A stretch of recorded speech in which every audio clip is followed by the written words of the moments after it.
Sa mga nagsasabing walang disiplina ang Katoliko, diyan kayo nagkakamali. Tagumpay din ang kanilang rally for impeachment sa pangunguna ng mga pari at madre. Isa lang ang kanilang sigaw. Ang ating sigaw, impeach! Impeach! Sara Duterte. Sa kanilang makasaysayang rally impeach Sara movement ay kamangha-mangha dahil walang gulo, mapayapa, walang kalat, walang basurang iniwan at higit sa lahat, walang tao.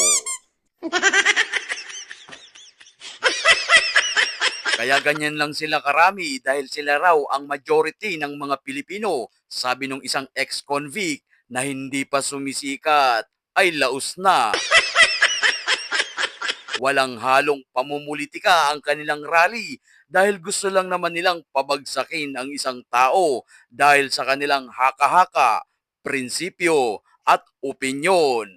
Karapatan nila yon, hangad lang naman nila ng kaguluhan. Kaparusahan para sa mga gumagamit ng pundo ng bayan sa maling paraan. Hayaan nating ipaliwanag ng mga taong dapat managot kung saan nila dinala ang pera ng bayan. Dahil ito ay ang ating obligasyong moral. Ang impeachment ay isang obligasyong moral, kaya marami sa hanay ng simbahan ang kasama nyo ngayong hapon dahil naninindigan. Saya ng ating bansa na patunayan mismo sa panulukan na ito na ang panalangin ay makapangyarihan, na ang panalangin ay kayang panagutin ang mga nang-abuso sa kapangyarihan. Without transparency, there can be no trust. Yung kanyang blatant disregard for accountability demands swift and decisive action.